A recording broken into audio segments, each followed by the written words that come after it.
Good morning to all my friends and family, and welcome to this episode of Jim's 5am Club. I'm on the train about to arrive at Circular Quay Station, and as you can see, it's daybreak. The sky is crimsoning up over there in the east, and it's the beginning of another beautiful day. How lucky am I? Where else in the world can you step off a train and be presented by this awesome view of Circular Quay and Sydney Harbour? It's springtime, it's mild. The breeze is, I'm looking at the flags there. I think the breeze is coming in from the south, but it's only a very, very light breeze, and it's going to be a beautiful, the most beautiful day by the looks of it. The cloud up there looks like cotton candy, and it is a very, very special way to start the morning, and an awesome place to be. So what I'd like to do today is spend some time and take you through another book summary. In the tradition of Jim's 5am Club, what we try and do is learn something new every single day through OPE, through other people's experiences, by picking a book and going through it and selecting 2 or 3 learnings so that we can incorporate it into our daily ritual, our inventory of skills, so that we can make the most and apply that knowledge where possible. The book summary that I'm going to go through this morning is entitled Make It Stick by an author named Peter Brown, and it basically teaches us some of the techniques, some of the skills of being able to remember things, learn things, retrieve things, and basically be in a position to apply the learnings that we have to the many problems and challenges that we face on a daily basis. So the author kicks off the book by making a very, very clear point. And the point is that being quizzed and retrieving new material from memory strengthens that memory. And science shows that it takes time for a new learning to go from the part of the brain where memories are formed, which is the hippocampus, to other parts of the brain so that it is stored as a long-term memory. So things take a process. There's a I guess a scientific explanation for how we learn and why we learn, and this book will hopefully make us a little bit more cognizant of what that process is. So the author is very adamant here, where he says that learning doesn't happen by just putting things into your brain. You don't learn by just reading and listening and experiencing. Learning happens by what we try and take out of our brain rather than putting into our brain. So straight away, we're on notice here. There's a call to action that we need to do a little bit more in our learning process to be able to strengthen those memories and be able to retrieve them, use them, and apply them.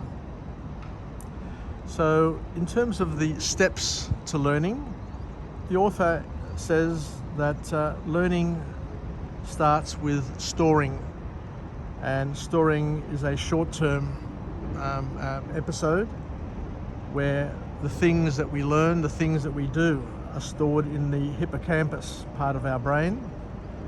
And our brain basically goes through and rehearses things and tries to make sense of what we've absorbed or what we've taken in, to find what is urgent, what is important, and what is going to help us in the short term to survive. The author then says that we go through another stage of learning called consolidation, where the learning goes from the short term to the long term. And it's a process where we connect what we know to other parts of the brain. And the key is to actively try and connect the knowledge that we currently have to other knowledge that we have. I've said time and time and again, and I learnt this many years ago, that the art of learning is the ability to connect the unknown to the known. So what you know is important because it forms the hooks and it forms the foundation and the basis for being able to connect other material to that material to build a greater network of plasticity, where you can remember things and you can retrieve things and you can associate things. But the important thing is that effort is required in the learning process, because retrieval is critical and crucial to memory, as retrieval consolidates a stronger memory. So in fact, making mistakes and correcting those mistakes is a very important process in the learning process. So doing quizzes, recalling things, taking notes in your own words, drawing mind maps, generating triggers, all of these things are very, very important, according to the author, in terms of being able to recall and to learn and to embed new information so that we can recall it and use it in our learning process. So what the author says here is that knowledge and the connection of that knowledge becomes stronger and deeper once it's retrieved. We need to understand that applied knowledge is the way to go. It's not about knowledge, it's not about what you know, but applying what you know is critical in terms of being able to generate an outcome, a positive outcome, and to become more learned.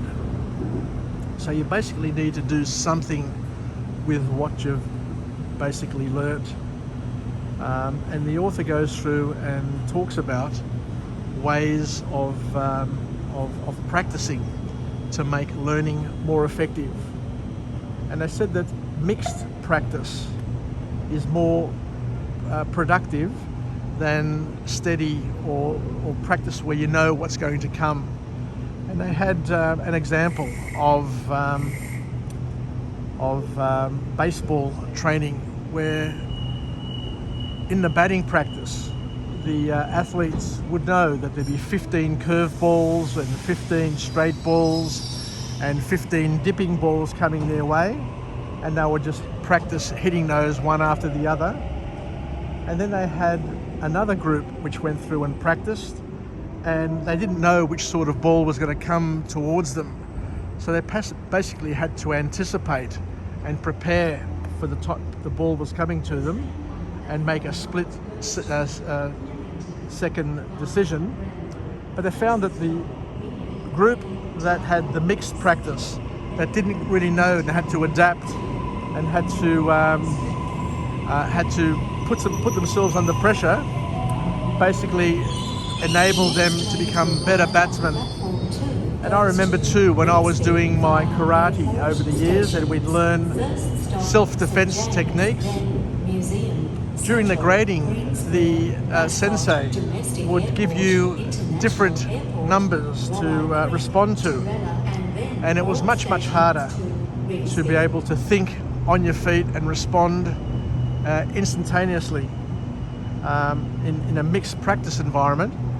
And by practicing in a mixed environment where you didn't know which number was going to come next, it was more of a random thing. It really made the learning much easier, or much more effective, I should say. Not easier, but more effective. And the same thing happens with flight instructors and flight simulators, where they randomly put problems in front of people and you need to respond immediately. And they found that by random practice techniques that people were better at responding and learning. So the key action point, the key learning from this book is that we need to embrace difficulty. We need to embrace being uncomfortable. And you need to put yourself under pressure. You need to time pressure. And you need to event pressure your practice so that you're able to respond automatically without thinking about it. And that will build a better and a deeper connection in your brain so that you can respond more confidently and more capably. So we need to understand that learning takes time. It needs to be practiced over time. It needs to be spaced. The practice needs to be spaced, and we need variety.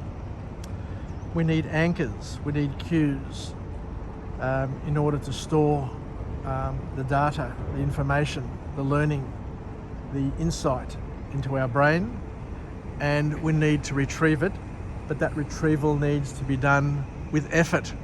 You can't just sit there and just take something in subliminally without requiring an effort. So the more effort you're putting into your learning process, according to this author, the more effective your learning is going to be. So the author talks about chunking things, breaking things down to small bits so that you can learn it. And you need to have a thing called a growth mindset.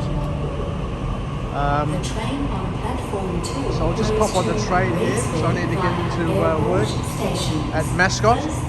But the author talks about chunking and having a growth mindset, and retrieval, as we mentioned before. I remember many years ago when I worked as a young executive in the computer industry, I went to a training session at NCR, and the trainer was an absolutely brilliant trainer. So we were learning SQL, the SQL learning language, computer language, programming language, should I say. But the trainer would bring us in, I think it was a 5-day course, and at the end of each session throughout the day, he'd give us a quiz, and he'd ask us simply as a class to try and recall all the things that we've talked about, all the things that we learnt in the previous couple of hours. And then when we come back from lunch or from a break, he'd quiz us again, asking us, please try and recall what did we learn, and then start to attach it to other previous learnings. And he would do this after each session, at the end of the session, and before the next session. And it was amazing that learning technique, that spaced repetition, that ability to recall and then to apply that knowledge really stood out in terms of a learning technique. And this happened back in 1985, so a long time ago. So I've been using these techniques over the years, and it's a technique which resonates with me, and I'm sure it would resonate with most other people as well. And when I was working at Vantra a number of years ago, I had a manager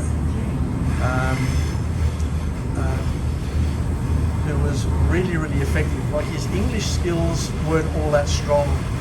He was of Chinese background, he was senior in years, but his ability at the end of a meeting to summarize the points, to say, well, in summary, he'd summarize it into 3 points, what the meeting was all about. And that recapping was just so important because it allowed everybody to put things into perspective. Anyway, thank you very much for joining me on this episode of Jim's 5am Club. I hope you have a great day. And thank you very much for joining me, and I'll sign off. But what I want to say is learning and being able to apply knowledge is a very, very important technique to learn, and it's something that all young people need to kind of understand. You know, the ability of writing notes in a cursive hand style, and to recall things, and to quiz yourself, and to pressure yourself. A lot of people say, you know, it's not good to pressure children and to have too many tests. But the author of this book, Making It Stick, indicates that it's all about being tested, it's all about being quizzed, it's all about recalling, because the more time you're able to recall something, then the more you're able to learn it and to embed it and to ingrain it onto your brain and into your long-term memory. So there's a lot of do-gooders out there who try and make it easier for children by taking the pressure off. But what we've learned is that in order to be effective and to be a lifelong learner, we need to embrace challenge, we need to embrace difficulty, we need to embrace effort. Because if you don't do that, then you may end up suffering the consequences. Anyway, I've just pulled up here at St James Station.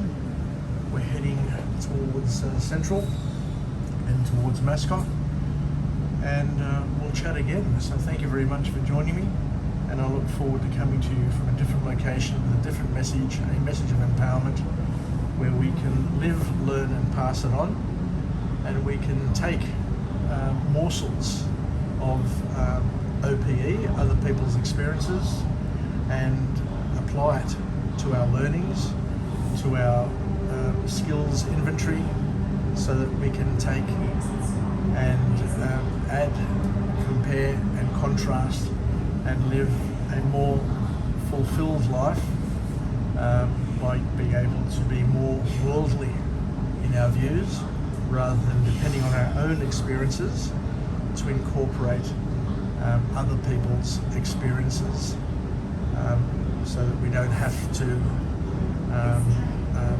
expose ourselves to a lot of personal experiences. We can adapt other people's experiences. Yassas, take care and have a great day. Bye for now. Happy Thursday.